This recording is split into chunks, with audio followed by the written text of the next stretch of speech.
Today we're gonna be doing some mac and cheese, the way I like to do it, and so I think this is a really good recipe. Downside is it's one of those recipes that changes just about every time I make it, and so the ingredients are kind of a loose guideline more so than exact amounts and references. Okay, so that's why I'm going to go through it today and just show you what it looks like as I'm making it, how everything is. I've got some water boiling right now. I'm going to put the pasta in it and just bake the pasta, or boil the pasta according to the package directions here. While we're waiting on the pasta to cook, we're going to just start by chopping up some of the components we'll need. So I'm going to chop up an onion, a pretty nice big clove of garlic here, and I like a little bell pepper, so I'm going to chop up a bell pepper as well.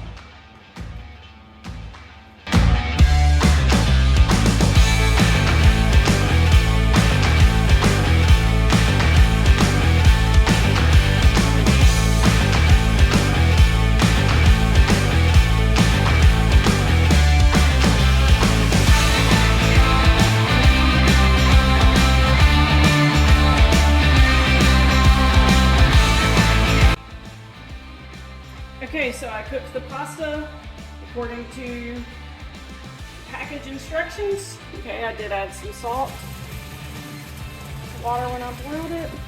Okay, so now I'm just going to strain it. And this is the pot I'm going to use to make the cheese sauce, which is really the major component of our mac and cheese. Get all that pasta out. And maybe could have gone a little less time in there. All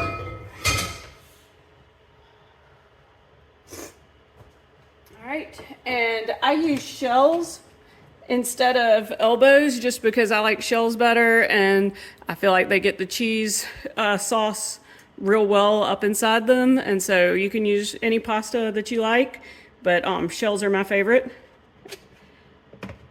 And I'm just going to take some olive oil, right, and let that drizzle over my shells. All right, and then I'm going to start making the cheese sauce. Okay. All right, I'm going to start by just melting the butter over low heat. And then I'm going to add in the onions and garlic. And for me, I'm going to add in the bell pepper as well. If you like that flavor, go for it. If you don't, that's definitely something to leave out. If you're cooking for small children, probably want to leave the bell pepper out, I would imagine, and maybe a little less onion and garlic as well. Okay.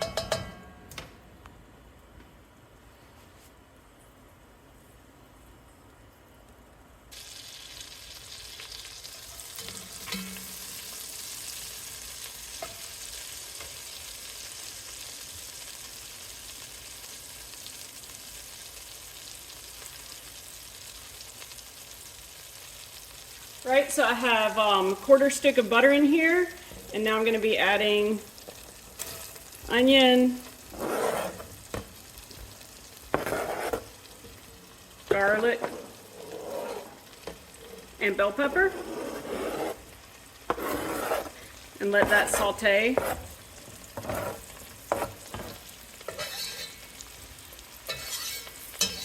In the butter.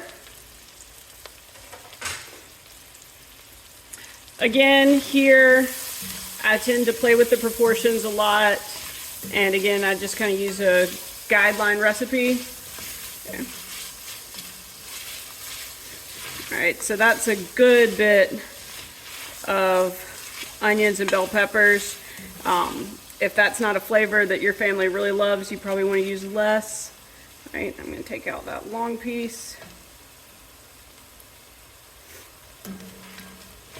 But I'm going to make a good bit of cheese sauce here. Okay. Right. We might remove some, yeah, and because I've got so much in here, I'm going to use some more butter too.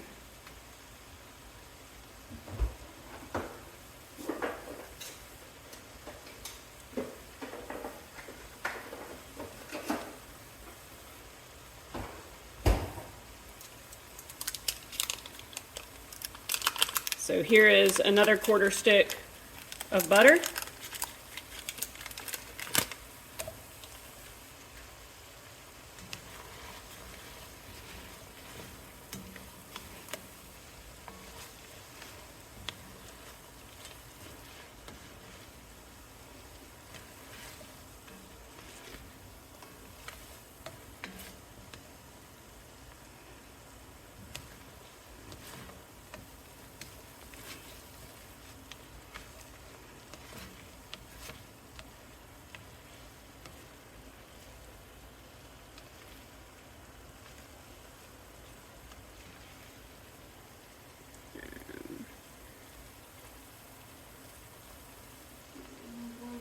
Some of this, set it aside over here.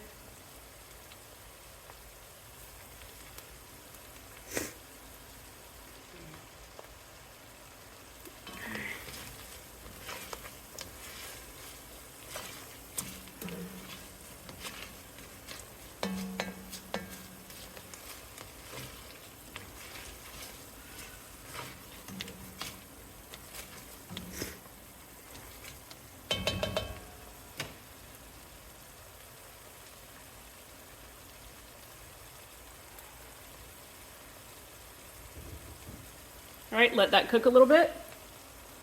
Okay, adding a little salt and pepper while that's cooking.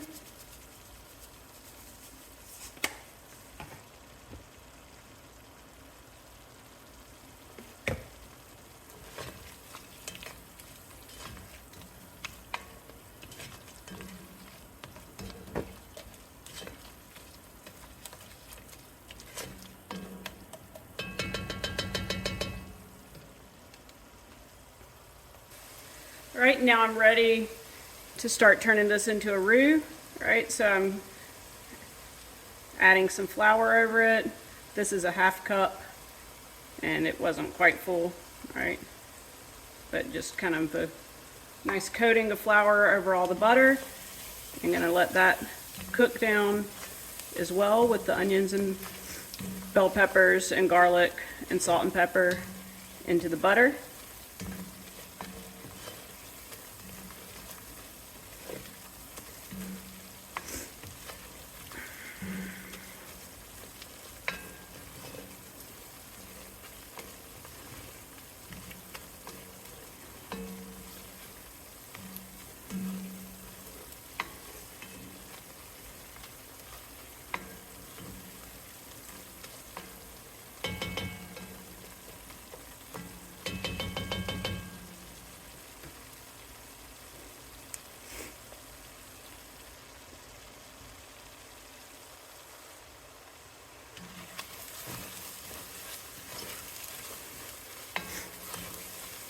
All right, you can see it's beginning to change colors a little bit, beginning to brown that flour some. All right, that's the first step in making a roux, is to get that flour browned.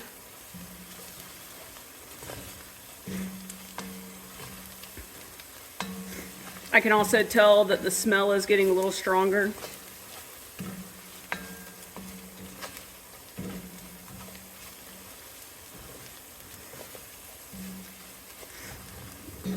Turn the heat down.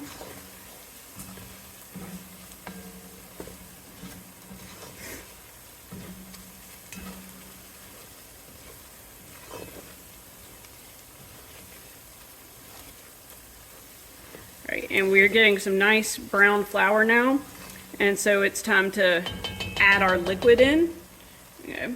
And I want a really thick cheese sauce, right? But we're going to start with what I have here, about 2 cups of milk. And this is one of those things that I just kind of do by feel between all the milk and the cheese that comes in here. Okay.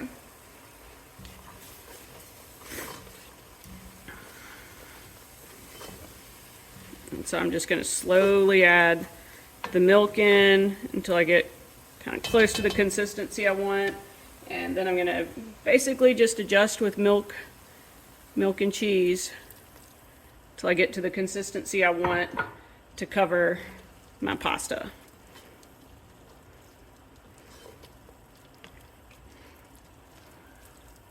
All right, the roux really soaks up, all right, and that helps thicken everything. Okay.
Right, and we can see that's going to be nice and thick and creamy. I'm going to add just a little bit more milk to that.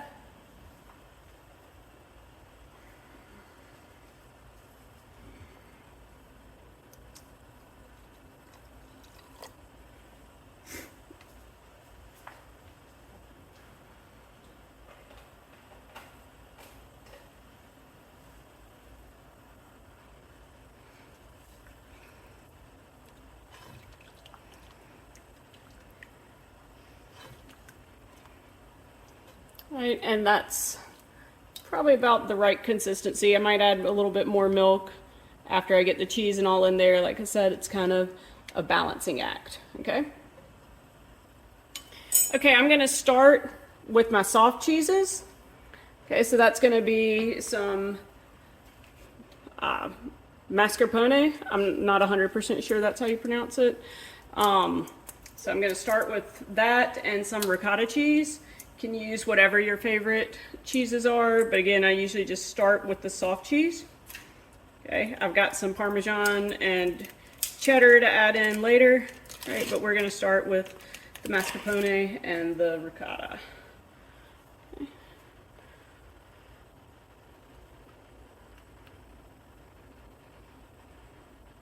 Okay. This is kind of like an Italian cream cheese. So if you prefer, if you're really a big cream cheese fan, you prefer regular cream cheese, go for it.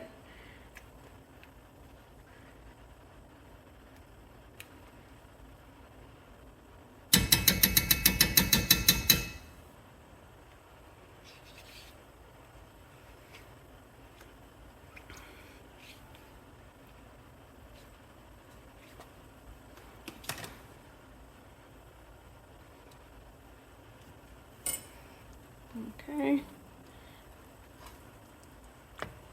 Start there.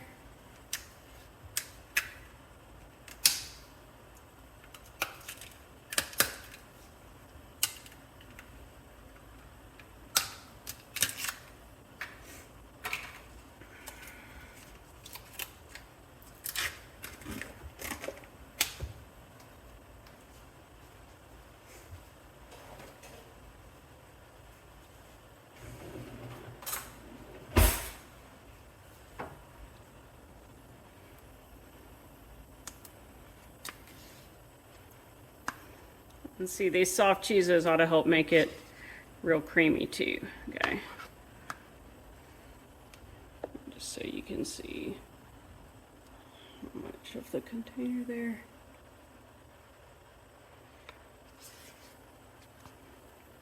All right.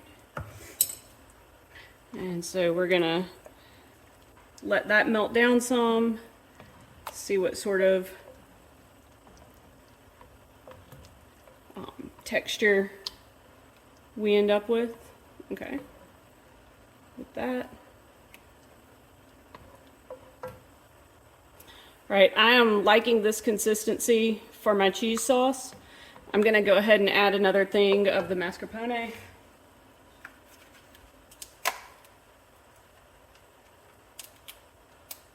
If I can open it.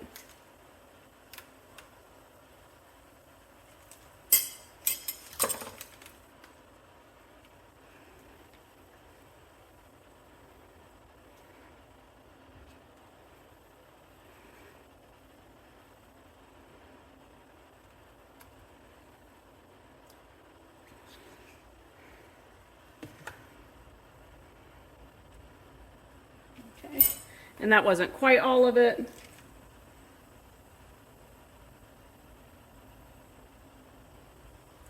Go ahead and just finish it out here. Making a lot of cheese sauce. This might be 2 containers of mac and cheese. We'll see. I did a whole box of the pasta as well. Yeah.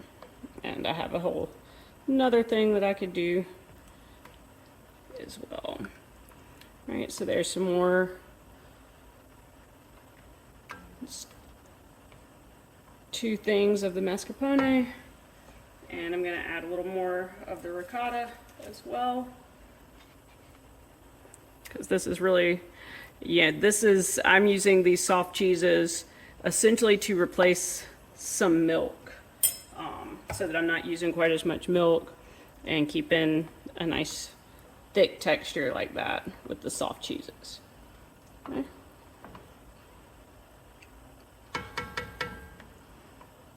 So I'm going to let those melt a bit, and then I'm going to start adding our harder cheeses. Okay, next I'm going to add the hard and sharp cheeses. These are going to add a lot of flavor to it. So I have a package of sharp cheddar right here.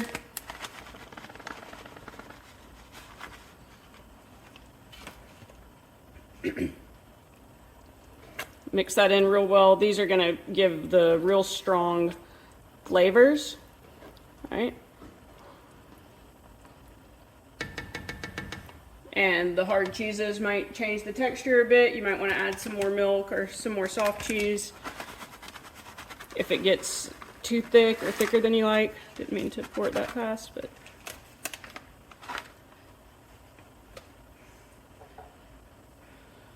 All right, so there's cheddar.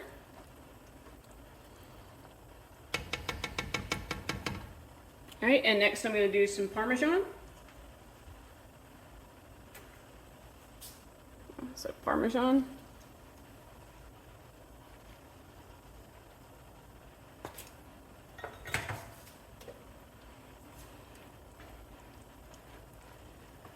So very, very cheesy. If you want to taste it as you go through, see if it needs anything else. Yeah, I might add a little bit more salt and pepper here. All right.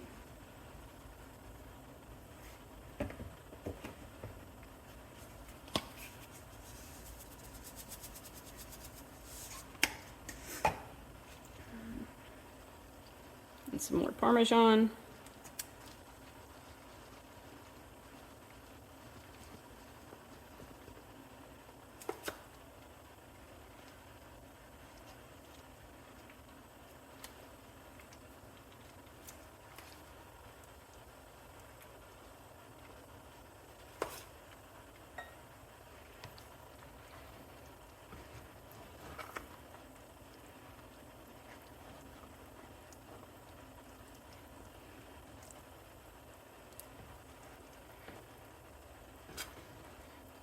I've got this on real low heat.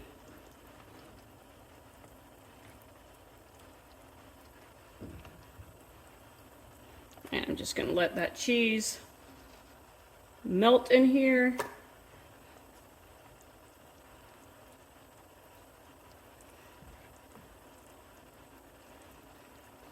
Stir frequently.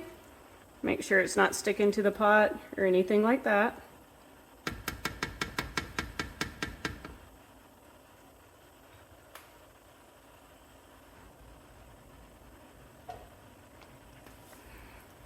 Alright, so this is the consistency that I have. I like that consistency. I think that's about right for folding into the mac and cheese. If you want it a little thicker, you can add some more of the hard cheeses. If you want it a little thinner, you can add some milk. Okay. And I'm gonna give it a little taste test.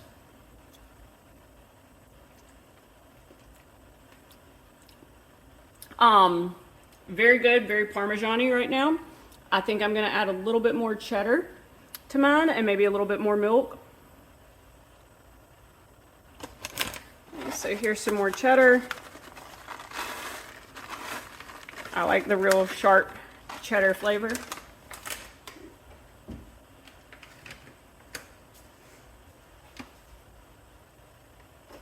I'm gonna do a tad bit more milk.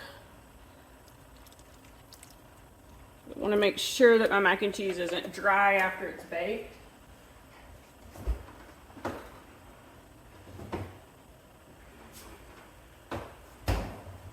Which would be pretty hard to do with this recipe and this consistency of cheese.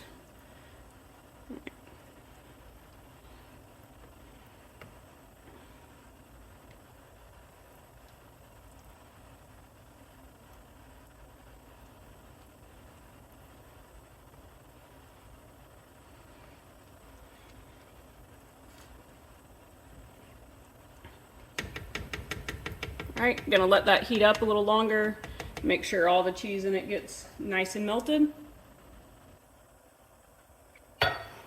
Okay, so the cheese sauce is ready. Next step is assembly. All right, so next we're just gonna do the assembly. All right, and I'm gonna start with greasing my dish. You gotta make a little sample dish here as well. And then I'm gonna take my pasta.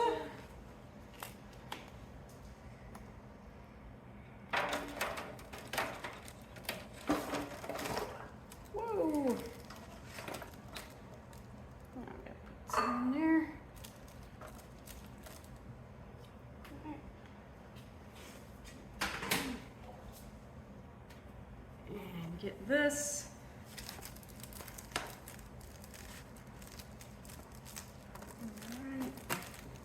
This may be a little bit much pasta. I might need a bigger sample dish for that. I'll get that in a minute.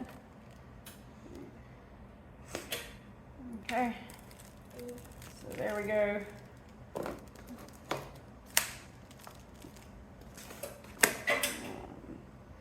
Right, and I will make a bigger sample dish toward the end. All right. And so we've got my pasta. Gonna salt and pepper it.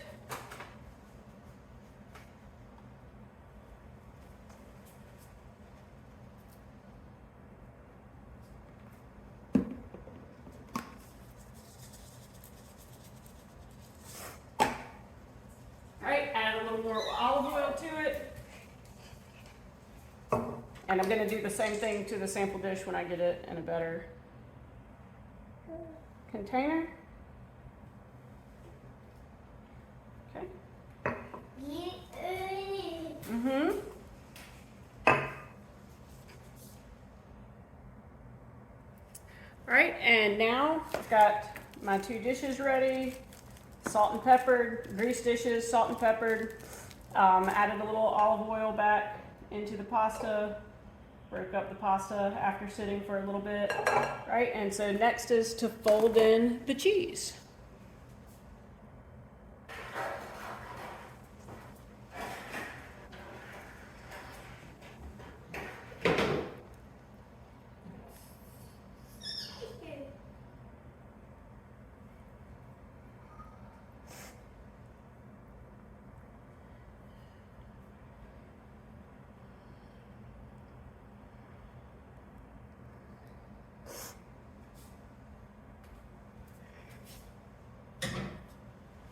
A little bit of a messy dish. So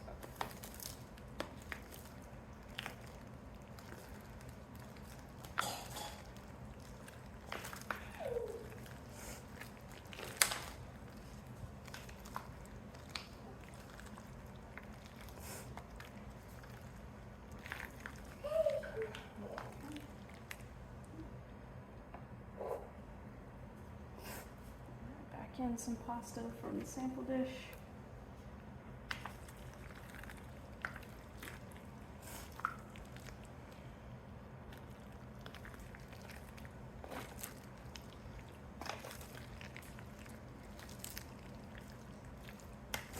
All right, and that's going to be very cheesy. Okay, you can of course taste it throughout this process. Make sure it's to your liking. All right, and then I'm going to top these with this one's not got very much pasta in it here in the sample dish. That's okay. Very cheese heavy. It'll taste good. All right. But what I'm going to do next is I'm going to top both of these with Ritz, crushed up Ritz, and butter. Okay, so I'll prepare that in a second. All right, so I have 3 of the small packages of Ritz crushed up here. All right, and then I have some melted butter, another 1/4 stick of melted butter. All right, so I just personally find it easiest to put that in a Ziploc bag and get my crushed up Ritz all coated with that butter.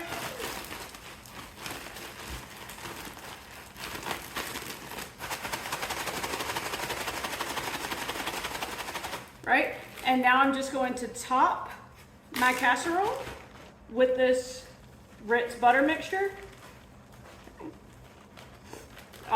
Obviously you don't have to do that if that's not your thing, but a lot of people really seem to like the cracker crust on the mac and cheese. Okay.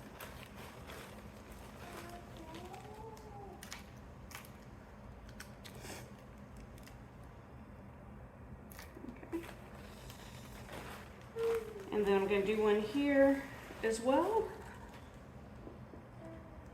Said that doesn't have quite enough pasta in it. That's because I stole some pasta from the main dish. I mean, from this sample dish to put in the main dish. Make sure we had enough. Right. But it'll still be good. All right, and so I'll bake this one a little later and record how that's done. I'm gonna freeze this one and then bake it. But typically, just put it in the oven at 350 for probably about 30 to 45 minutes if it is thaw. Okay, if it's frozen, obviously it's going to take a little longer to cook. I'm probably going to cook it uncovered for at least a half hour of that time frame. Okay. Is that even on? Yeah. So at least a half hour. So if it was frozen, then I would probably cook it covered to start with and then move to uncovered for the last half hour or so. With it being thaw, I would probably cook it uncovered most of that time. You want it to get good, bubbly. Just make sure it's hot everywhere. Everything in here is done, so you just want to get it good and hot everywhere. All right. Happy Thanksgiving, everybody.